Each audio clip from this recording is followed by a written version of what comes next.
bienvenue à Mangozi TV. Très honoré de vous savoir à l'écoute, merci d'être là. Mangozi TV vous transporte aujourd'hui à Laval, au Canada. Fabien Tichahaï est notre invité. Bonjour professeur. Bonjour. Très heureux de vous avoir avec nous aujourd'hui. Tout plaisir pour moi. Merci beaucoup de votre accueil. Je vais signaler que vous avez accepté de nous recevoir dans votre demeure. Merci pour l'honneur. Je vous en prie. Très bien. Professeur, qui êtes-vous? Oh bon, je suis un petit gars qui est né à Gitega, au Burundi. À Angers-de-Pierre, dans la ville de Gitega. Je ne suis pas né en ville, c'est tout près. Et puis, j'ai fait mes études primaires à l'école primaire du Saint-Sacrement, qu'on appelle Kurukundo en Kirundi. Et puis j'ai fait ma première le cycle d'orientation. On n'appelait pas ça le cycle d'orientation, on appelait le premier cycle des humanités à l'école normale de Gitega. Ensuite, j'ai fait 3 ans au séminaire de Bourasera. Et comme Dieu n'a pas voulu de moi, je suis allé à l'université au lieu d'aller au grand séminaire. Donc j'ai fait 4 ans en langue et littérature française à la faculté des lettres. Au Burundi toujours. Au Burundi toujours. Ensuite, j'ai travaillé comme prof au lycée de Gisanze, au lycée de Musenzira à Gitega, lycée de Gisanze Samuinga. Et puis, j'ai été recruté comme professeur assistant à l'Université du Burundi. J'ai enseigné à l'Institut pédagogique, puis j'ai travaillé comme conseiller au rectorat de l'Université du Burundi. Et après, en janvier 1993, je suis venu ici au Canada pour faire des études de doctorat en communication à l'Université de Montréal. Et j'ai complété d'abord la maîtrise, et puis j'ai fait mon doctorat. Ça a traîné parce que j'ai travaillé pour nourrir ma famille. Mais bon, j'ai terminé. Et puis bon, voilà, à partir de 1995, j'ai commencé à avoir des charges de cours à l'Université de Montréal. J'ai travaillé aussi à l'Université de Sherbrooke, à l'Université d'Ottawa. J'ai fait 7 ans à l'Université Laurentienne de Sudbury, La Laurentienne, c'est la fédération, donc j'étais à l'Université de Sudbury. Et puis après ces 7 ans, j'étais sous contrat, je suis revenu ici à Montréal et j'ai repris mes charges de cours à l'Université de Montréal. J'ai travaillé aussi pendant une session à l'Université d'Ottawa, mais en même temps, je travaille comme professeur de français langue seconde dans l'école d'armée canadienne. Magnifique. Donc, tout un parcours, professeur. Bon, disons, Vous avez combien d'années au Canada? Ça fait bientôt 30 ans parce que je suis arrivé ici le 15 janvier 1993, il fallait le faire.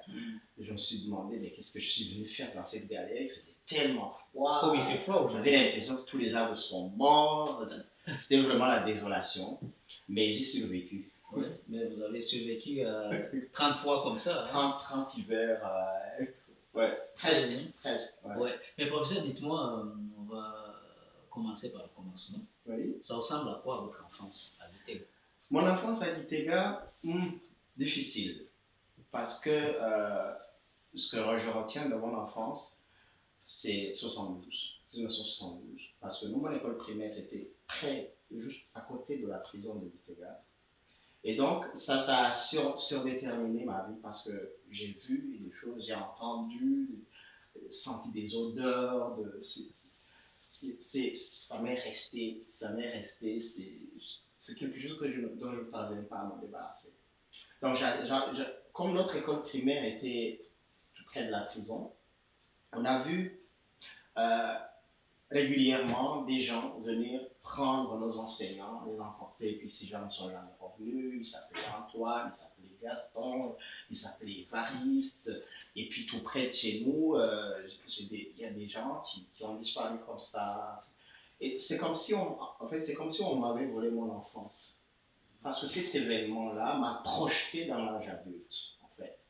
Vous avez quel âge environ? J'ai maintenant 62 ans. Non, je veux dire en 72. À l'époque, je suis né en 59, et donc en 72, j'avais 13 ans. présent. Oh, vous comprenez quand même Oui, ce oui, qui se oui, passe. ça, Hein. ouais, ouais, ouais. Très bien. Ouais. Et là, c'est traumatisant ce qui arrive. C'est traumatisant et c'est d'autant plus traumatisant que le milieu, les écoles secondaires, c'était vraiment des milieux toxiques. Pourquoi? Parce qu'il y avait tellement d'intimidation.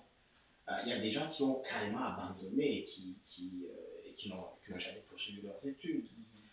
Mais nous, on a persisté et puis on est resté malgré tout, malgré les brimades, malgré les humiliations. On a persisté, on est resté. Et je suis sûr qu'il y a des gens qui ont. Je ne suis pas le seul qui a été traumatisé par mon expérience de l'école secondaire, surtout après 72. Mais c'est vraiment une expérience très éprouvante. Ouais. Qu'est-ce qui vous motive? Où est-ce que vous trouvez l'énergie pour continuer? Ce qui lui en souvenir, quand j'étais enfant, mon père savait encore lire. Et il avait des tableaux avec des syllabes. Et il avait un gros bâton. Donc, pointer la syllabe, il fallait la lire comme il faut. Et si tu ne la lisais pas comme il faut, tu recevais un coup. Et j'ai dit ça lors de la défense de ma thèse. J'ai dit que je dédie ma thèse à mon père, qui m'a appris avec un gros bâton. Et en fait, c'est comme si c'était pour te projeter le plus loin possible. Ouais. On dirait que a posteriori, j'interprète ça comme ça. Et il a réussi, il vous a projeté très loin. Il a réussi et je suis vraiment fier de ce qu'il a réalisé parce qu'il m'a poussé le plus loin possible. Ouais. Là, l'école primaire finie. L'école primaire finie, je m'en vais au secondaire. L'une des choses sur laquelle j'aimerais revenir, c'est que notre école primaire, c'était aussi près de l'Athénée de Gitega. Et presque tous les étudiants qui étaient allés à l'Athénée de Gitega, tous les étudiants de mon ethnie, il y en a qui avaient quitté. Donc je voyais des jeunes, ils s'appelaient Léopold, ils s'appelaient Makera, ils s'appelaient... Donc c'est des gens qui ont quitté, ceux qui sont pas morts ont quitté l'école secondaire. Alors quand tu vas au secondaire dans des conditions comme ça, c'est dur. C'est dur. Mais bon, on a pu survivre à ça. Et puis, bon. Donc, il n'y a pas que de mauvais souvenirs tout de même. Il y a ce souvenir-là, on ne peut pas s'en débarrasser. Mais quand même, il y a toute une vertu, il y a la camaraderie, il y a il y a aussi la qualité des enseignements qu'on avait. On avait des profs formidables. Il y en a parmi eux qui savaient apprécier les efforts que nous fournissions. Et donc, c'est ça l'école secondaire pour moi. Ouais. Lorsque vous allez à l'école secondaire, vous avez toujours vos parents, tous les deux? Oui, tous les deux parents. Mes deux parents sont morts après.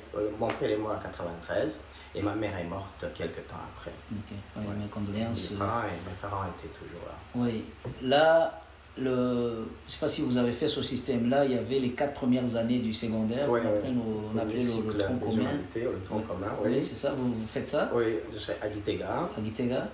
Et puis après, je suis allé au séminaire de Bourassira aussi.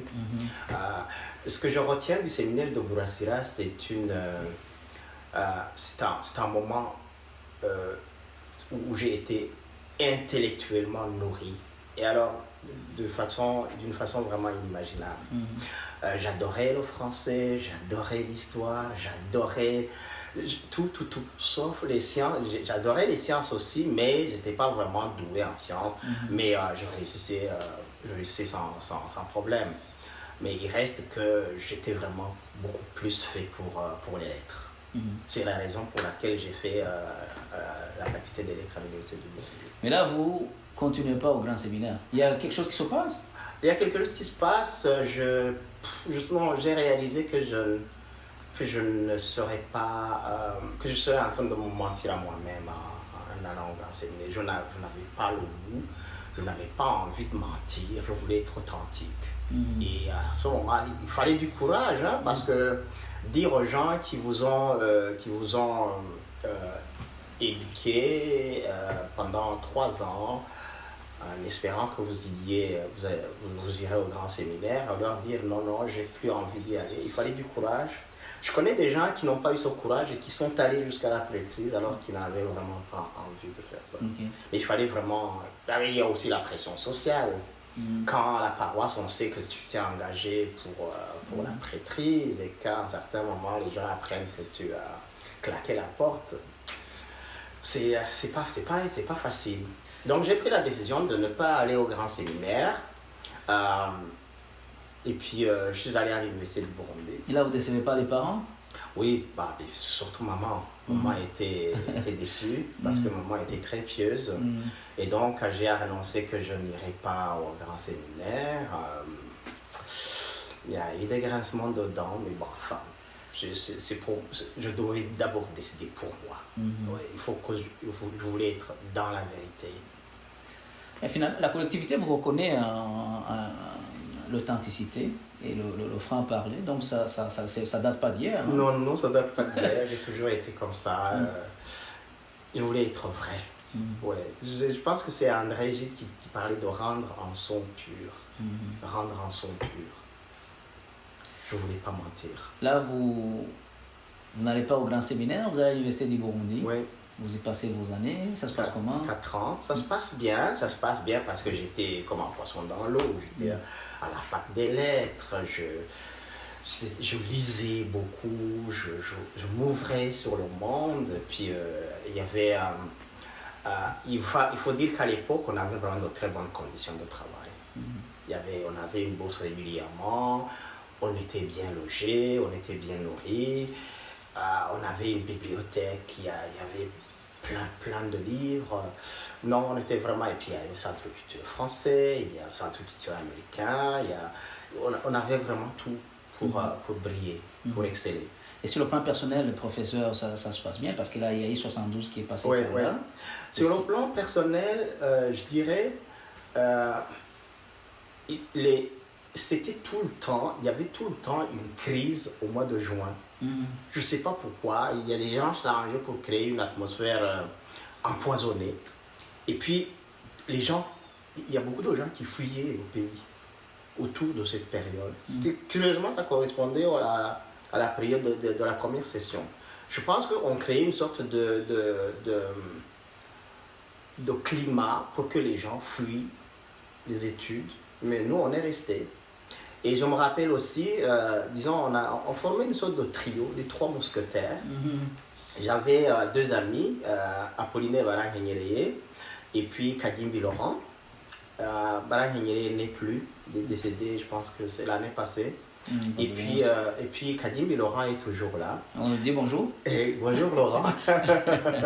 Kadimbi Laurent. Et nous les 3, notre relation était tellement fusionnelle que souvent on allait étudier à la bibliothèque et vers 22h comme ça on rentrait et il arrivait, on était des étudiants qui venaient de familles très modestes et donc on était régulièrement fauchés. Et quand par hasard il y en a un qui avait un montant qui nous permettait d'acheter une bouteille de bière, alors il disait j'ai une larme. J'ai une larme. Et puis on allait à 3 à Nyakabiga et on achetait cette bouteille de vin, de bière de 72 centilitres qu'on partageait à 3. On appelait ça une larme. Et je me rappelle, j'ai écrit ça dans le journal Iwachu, je me rappelle que la viande grillée, on a mangé l'odeur. Mais on rentrait au campus comme des bienheureux. Mais c'est aussi ça. Partager cette larme. C'est aussi ça qui est bon pour les années universitaires où on n'a pas beaucoup d'argent, mais on vit bien. Oui, c'est vrai. Mais vous n'êtes pas, il n'y a pas de persécution quelconque sur votre personne. Non, à part cette tension récurrente au mois de juin, non, vraiment. J'ai appris qu'il y avait des gens qui avaient des ennuis avec la Sûreté nationale, le service de renseignement. Il y a par exemple Jeanne d'Arc Ntawakana, une de nos condisciples, qui a eu des problèmes avec les services de renseignement. Mais personnellement, je n'ai jamais eu de problème. Non. Et ça en est sorti Oui, ça en est sorti, mais elle a redoublé l'année, par exemple. Elle a vécu des moments de tracasserie. Et puis, et ça en est sorti. Mais elle a raconté ça dans un livre. Ok. Ouais. Ouais, ça c'est sûr que c'est Et c'était une orpheline de 72. Ouais. Vous comprenez? Ouais. Et là, l'université finie, vous embrassez votre carrière. Après l'université, je commence ma carrière. Je l'ai commencé, j'ai fait 3 semaines à une école à Bujumbura. On appelait ça le cycle d'orientation de Tanganyika, non loin du port. C'est devenu le lycée de la Tanganyika. Ah, ok. Alors j'ai fait 2 semaines et après 2 semaines, je vois le directeur débarquer dans ma classe. Il me dit on a besoin de toi au ministère. Alors je suis allé au ministère de l'Éducation et on m'a dit que je ne pouvais pas enseigner en 7e année alors qu'il y avait au lycée de Lisanzé au nord du pays des gens de terminale qui n'avaient pas de prof. Donc, du jour au lendemain, je quitte mon poste à Bujumbura et je m'en vais à Lisanzé. J'ai fait Lisanzé de 84 à 87. J'étais malheureux au début parce que j'avais l'impression que c'était en exil. Mais bah, après, j'ai pu intégrer ça. Et surtout, c'est là que j'ai rencontré ma femme, Glorieuse. Donc, je bénis. Oui. Mais on dit bonjour, bonjour à Madame Glorieuse aussi. Hein, oui, et figurez-vous que cet été, je suis retourné à Lisanzé. Je suis retourné à Lisanzé pour voir à quoi ça ressemble. J'ai vu les bâtiments. C'était l'été, évidemment, il n'y avait pas d'étudiants. J'ai vu la directrice. On a parlé un peu de... J'essaie de mobiliser les anciens de l'école pour qu'on aide justement cette école à remonter. Parce qu'elle vit une situation particulièrement difficile. Mais je suis en train de mobiliser les anciens étudiants, les anciens élèves de Lisanzé et puis les anciens profs pour qu'on voit ce qu'on peut faire pour aider les jeunes générations qui étudient dans cette école.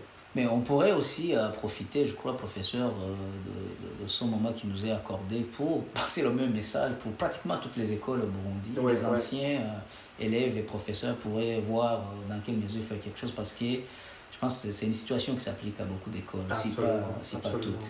Elle m'a fait visiter par exemple la cuisine de l'école et le réfectoire. Elle m'a dit, même les porcs, on ne peut pas les préparer leur nourriture dans un environnement comme ça. C'était vraiment dégueulasse. Et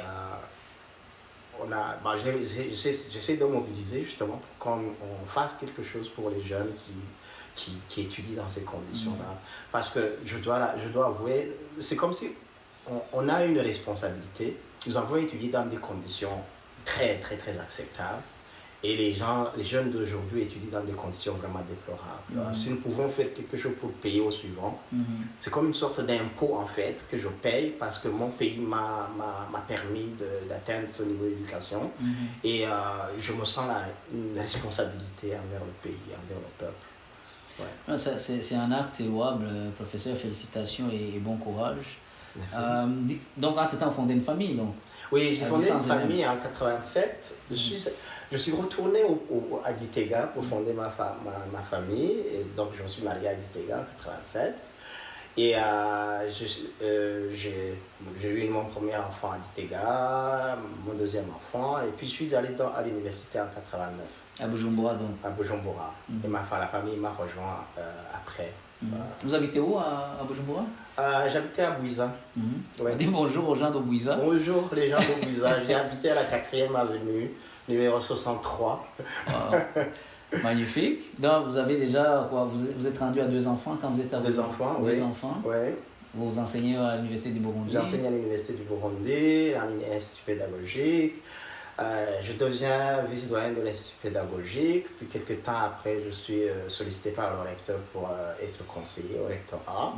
Et donc, quand j'ai quitté le Burundi, j'étais conseiller au rectorat, mais en même temps, j'enseignais aussi à l'Institut pédagogique. Dans quel cadre, professeur, vous devez quitter le Burundi pour venir à Yann? Je suis venu ici pour faire des études de doctorat. Parce que c'est une bourse? Oui, c'est une bourse. J'ai reçu une bourse du Burundi pour faire mes études de doctorat ici. Et puis, je voulais Je voulais aller étudier en France ou en Belgique. J'étais déjà en pourparlers avec l'Université de Franche-Comté à Besançon et avec l'Université de Louvain. Et puis j'ai finalement opté pour le Canada parce que mon ami Pascal Mirampeva, qui vient de prendre sa retraite, il est au Burundi. Pascal. Bonjour Pascal. Bonjour. Bonjour Pascal et Christine. Ils sont allés s'installer en Gozi, la province dont ils proviennent. Et donc Pascal, qui était arrivé ici au Canada 2 ans avant moi, m'a dit, écoute, l'Europe c'est un vieux continent qui n'a pas beaucoup à offrir, viens ici. Ici les gens sont plus ouverts, sont plus... Et puis donc il m'a proposé de prendre une inscription à l'Université de Montréal. Et donc, c'est dans ces conditions que je débarque à l'Université de Montréal en 15 janvier. Je dois avouer, à l'époque, j'ai fait un stage de 2 mois en France. À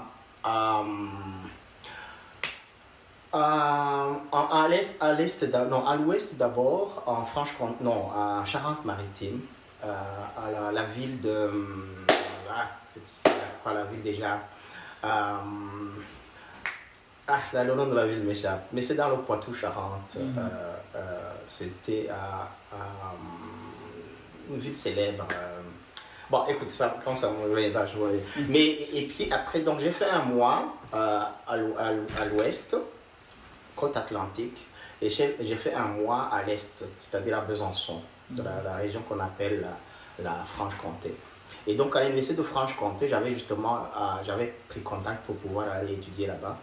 Et c'est là que Pascal m'a dit, ne perds pas de temps avec l'Europe. L'Europe c'est un vieux continent fermé. Viens ici, c'est plus ouvert, c'est plus cool. Et c'est comme ça donc, que je suis venu étudier ici à l'Université de Montréal au département de communication. Au mois de janvier, en plein hiver, vous vous retrouvez à Montréal. Oui. Vous qui venez de Bujumbura. Oui, je venais de Bujumbura. On m'avait dit qu'il fait froid, alors j'avais acheté un manteau. Mais ce que j'avais acheté, c'était une blague, parce qu'avec le froid qu'il faisait ici, non, ce manteau n'était vraiment pas adapté. C'est comme si c'était en fait un manteau de printemps. Alors que l'hiver canadien, en fait, quand on n'a pas encore été au Canada, on n'a aucune idée de ce que c'est l'hiver canadien. Ouais. Et donc, je suis venu, Pascal est venu m'accueillir. À l'époque, c'était l'aéroport de Mirabel.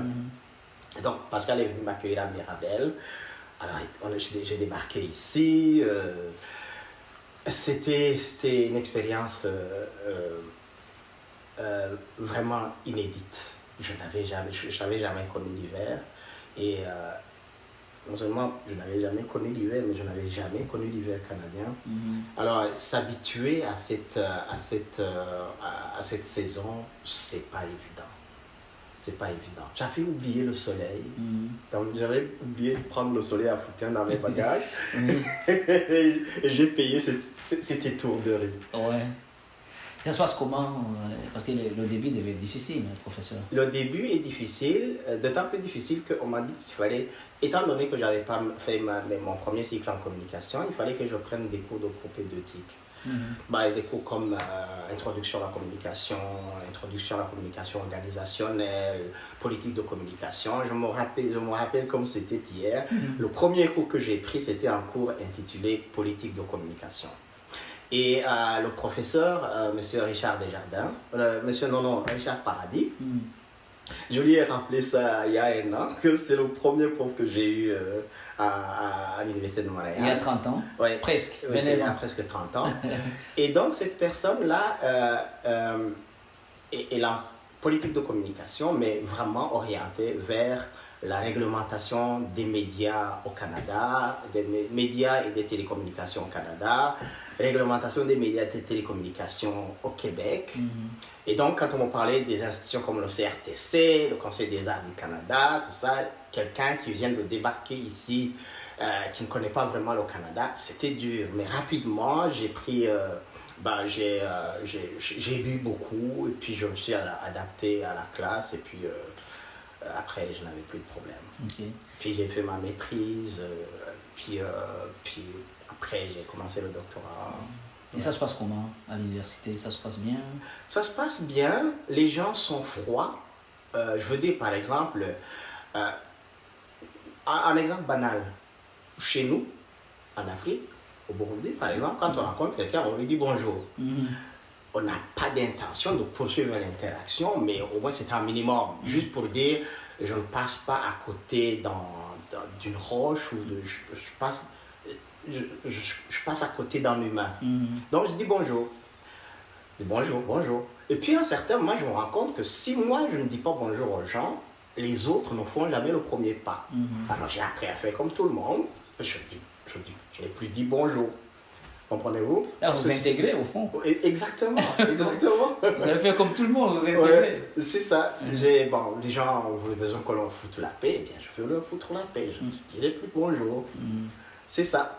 Et puis bon, de toute façon, progressivement, on se fait des amis. On se fait des amis, non seulement au niveau de l'université, mais encore à l'extérieur de l'université. Par exemple, j'ai un ami qui s'appelle Normand Baudet. Alors, Normand Baudet travaille dans un organisme qu'on appelle le Centre de ressources sur la non-violence. Et il a eu une mission dans le cadre de la recherche de la paix au Burundi. Je pense que les Nations Unies voulaient l'envoyer au Burundi. Mais avant d'aller au Burundi, il a demandé au département s'il pouvait rencontrer des Burundais pour qu'ils lui expliquent un peu ce que c'est le Burundi, c'est quoi la situation, lui donne les clés pour comprendre le conflit en fait.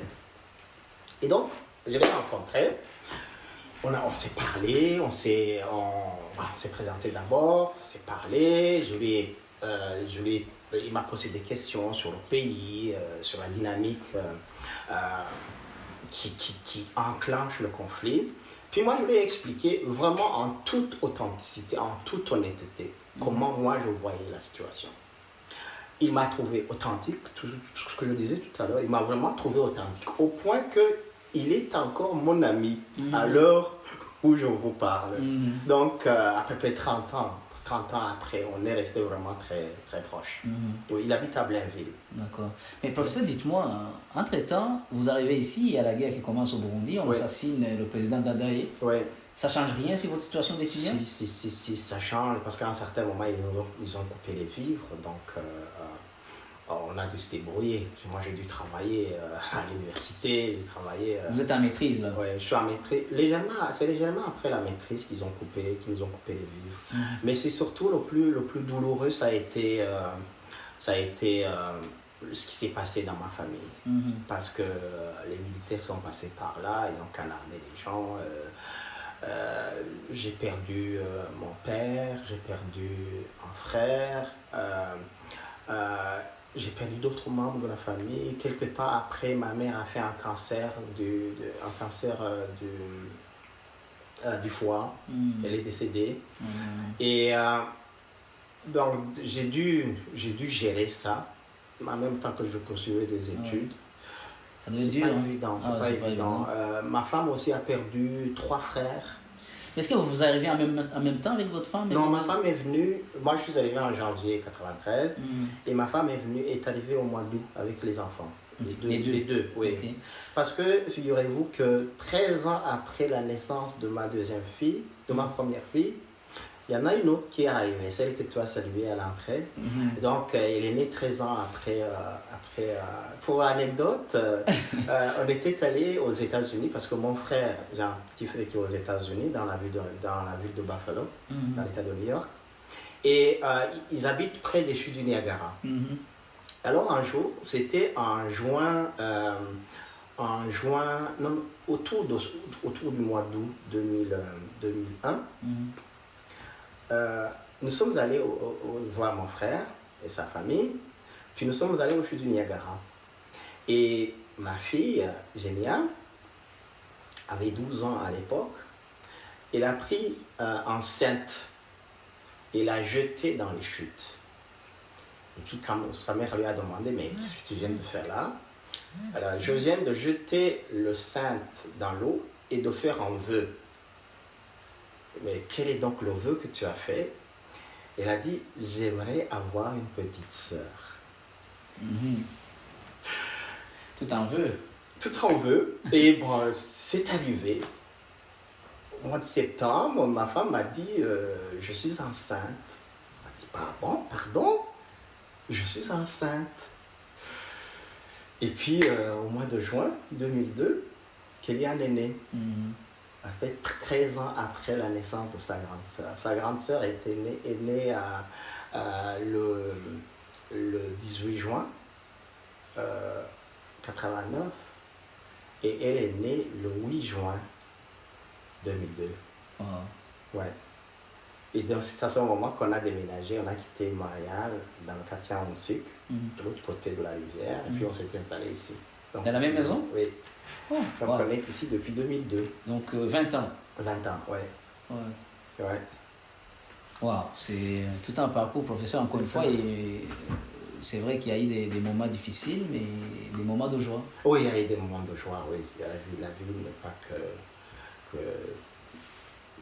je persiste à dire que la vie n'est pas une vallée de larmes, comme diraient certains. Non, il y a des joies, il faut savoir célébrer la vie. Et ça se passe comment pour le doctorat maintenant? Après le doctorat, j'ai continué à travailler. De toute façon, j'ai fait exactement la même chose que j'ai fait avant le doctorat, c'est-à-dire j'enseigne à l'Université de Montréal.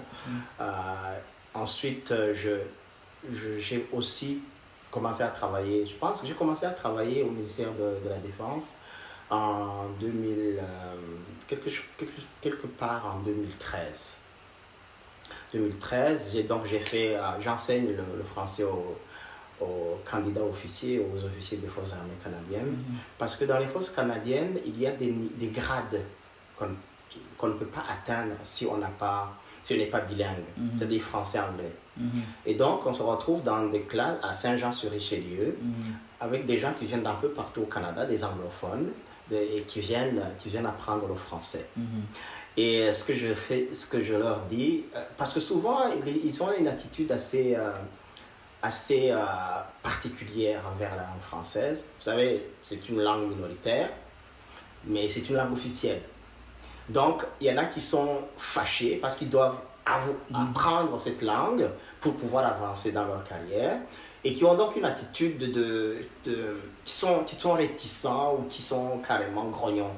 Donc moi, ce que je fais, j'essaie de mettre de la joie dans la classe pour qu'ils aient du plaisir à apprendre cette langue et qu'ils voient qu'en apprenant cette langue, ils ouvrent toute une fenêtre sur une culture, sur les arts, sur la littérature, sur la musique, sur le théâtre. Et moi, le petit gars vient du fin fond de l'Afrique, je suis fier de pouvoir faire ça. C'est-à-dire de faire que ces jeunes, je me rappelle par exemple un jour, je débarque dans une classe, c'était un matin, il y a un gars baraqué comme ça qui se lève et dit « Monsieur, on vous aime beaucoup. Figurez-vous qu'on vient dans votre cours comme si on allait manger des bonbons. » Alors ça fait du bien. Ça fait du bien voir que on parvient à donner la piqûre de la langue française, de la culture française, à des gens qui étaient réticents à apprendre cette langue. On avait l'impression qu'on leur enfonce une langue en travers de la gorge. Mais là, on sent qu'il y a une ouverture, il y a de la joie à apprendre cette langue, à apprivoiser les mots de cette langue. Et ça vaut tous les salaires. Oui. Mais écoutez, plus que ça, c'est quand même un homme qui vient de l'Afrique, des fonds justement, comme vous avez dit, de l'Afrique, qui enseigne à des officiers canadiens. Ouais. C'est pas rien. J'avais une fois, je m'amuse souvent, je mets beaucoup d'humour dans mes enseignements. Une fois, je leur ai dit, vous savez, chez nous, c'était deux choses. Une fois, je leur ai dit, la différence entre est-ce que et qu'est-ce que. Je dis, vous êtes né dans un pays du G20. Vous êtes né dans un pays du G20. Les enfants demandent à leurs parents, qu'est-ce qu'on va manger aujourd'hui? Et puis quand le parent dit on va manger du poulet, il dit ah non, pas encore du poulet. Alors dans les pays du G20 dont je viens, les pays du G20 dont je viens, les enfants disent à leur maman, maman, est-ce qu'on va manger aujourd'hui? Est-ce qu'on va manger aujourd'hui? Alors, la différence entre les deux, quand tu donnes un exemple comme ça, en anglophone, même quand quelqu'un qui commence vraiment à apprendre le français, il comprend. Il comprend. Moi, je viens d'un pays du j'ai faim. Les enfants demandent à leurs parents, est-ce qu'on va manger aujourd'hui? Alors, l'autre exemple que j'avais donné, qui les avait, ils s'étaient vraiment marrés, et je dis, chez nous, il n'y avait pas d'autobus. Hein. Moi, quand je suis allé à l'école, j'y allais en BM double pied. BM double pied. Pardon? BM double feet. Est-ce que vous comprenez? Un pied après.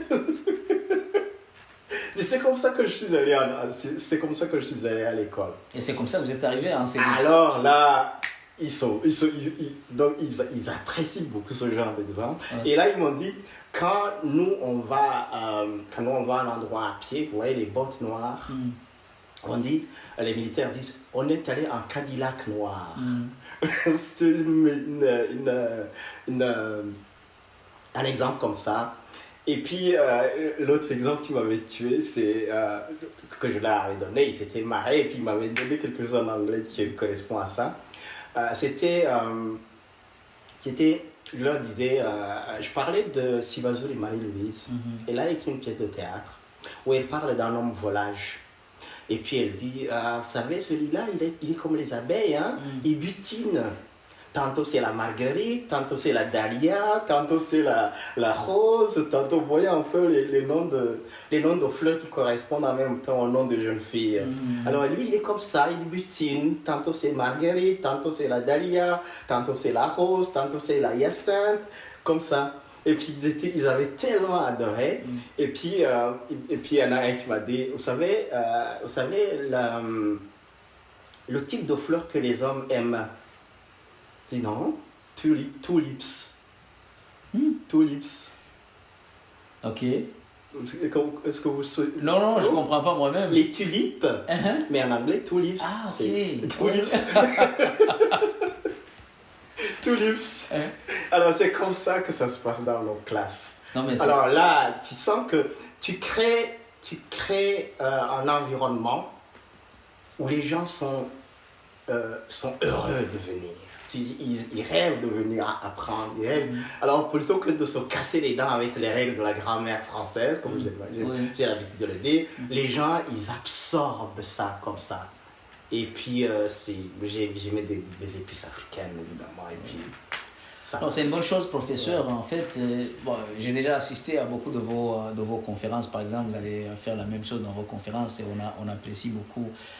Vous l'avez souligné tout à l'heure, professeur, nous venons des pays des GF1 et c'est pas normal. Ouais. En 2020, il y a encore des enfants qui doivent aller à l'école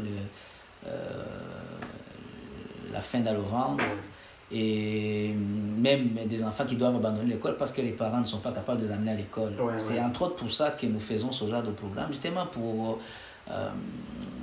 présenter, échanger avec des gens qui ont des parcours comme les vôtres pour inspirer notre jeunesse essentiellement. Mais professeur, justement, votre parcours n'a pas toujours été très facile, mais vous avez persévéré. Ouais. Quel serait votre message à l'endroit de la jeunesse africaine aujourd'hui? Ne jamais lâcher. Ne jamais lâcher. Ne jamais lâcher, c'est-à-dire d'abord avoir un rêve et puis le poursuivre. Il ne faut jamais dire « Ah non, ça ne peut pas marcher ». Parce que si jamais on commence un parcours en disant « Il y a tellement d'embûches, il y a tellement… » Parce que je peux te dire, par exemple, ici c'est un pays de blancs, je ne pourrai jamais arriver à rien. Il y en a qui débarquent ici et qui disent « Je ne vais pas continuer mes études, je ne vais pas reprendre mes études parce que ça ne me sert à rien ». Et non, il faut persister, il faut persévérer. Ouais. Il faut persévérer, donc se donner un but. Et puis, il se pourrait que le parcours ne soit pas rectiligne, mais ne jamais lâcher. Ne jamais lâcher. C'est un message positif, professeur. Est-ce que c'est ce que votre parcours vous apprend? Votre riche parcours? C'est ça que mon parcours m'apprend. Au fond, quand on était petit, on ne rêvait pas trop. Parce que c'était morose. Il y avait une atmosphère morose. Je vois par exemple le moment de 72 où tu vois tous les gens qui ont été à l'école qui sont fauchés comme ça. Et puis il y avait même des parents qui ne voulaient plus envoyer leurs enfants à l'école parce qu'ils avaient peur qu'ils subissent le sort de ceux qui venaient de partir. Mais après on apprend à rêver, on apprend.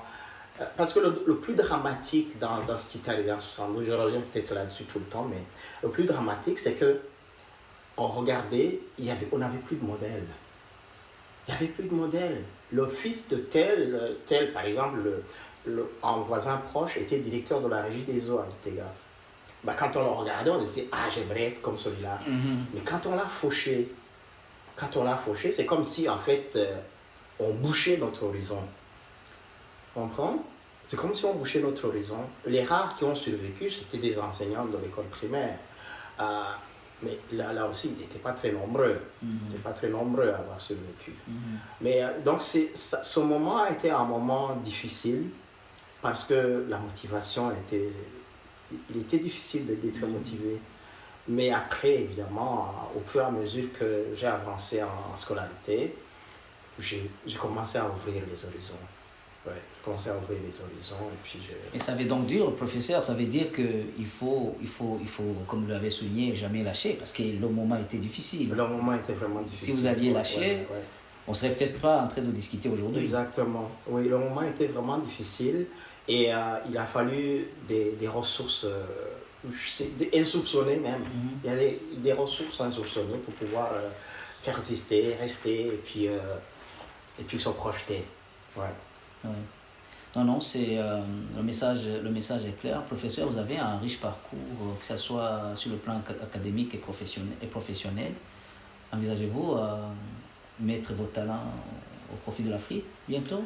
Bon, je suis allé enseigner une fois à l'Université Espoir d'Afrique parce que je me disais,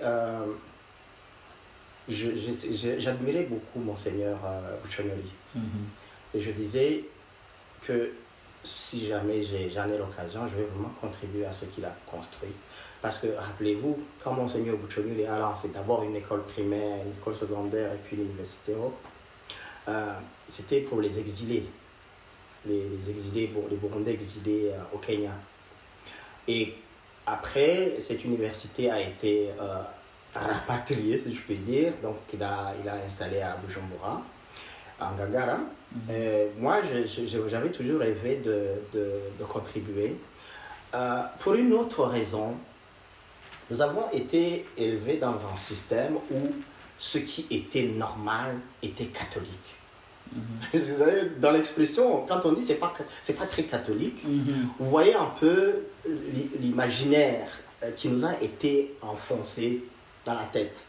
C'est catholique, c'est normal. Ce qui n'est pas catholique, c'est pas normal. Ça devient normal. Ce qui fait que quand nous, on voyait des protestants, et je l'ai dit dans l'hommage qu'on a rendu à Monseigneur Buchonyoli à Ottawa, j'ai évoqué un passage de Montesquieu, la lettre persane de Montesquieu, 18e siècle, où le philosophe met en scène des gens qui viennent de la Perse, l'Iran actuel. Et il essaie d'imaginer deux Persans, Rika et Uzbek. Rika débarque à Paris et Uzbek est resté à Téhéran. Et donc, Rika écrit à Uzbek les impressions qu'il a de la France. Il débarque à Paris, puis les gens le regardent comme une curiosité, le costume de Rika. Puis, quand les gens ils sont vraiment étonnés. Il y en a même qui ouvrent les fenêtres, qui mettent qui prennent pas des lunettes, mais des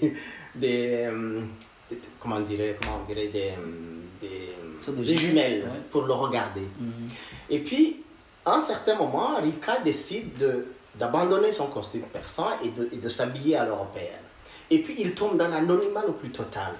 Et quand, au détour d'une conversation, quelqu'un dit que ce type est persan, et il entend aussitôt un bourdonnement. « Ah, monsieur est persan? C'est une chose bien extraordinaire. Comment peut-on être persan ?»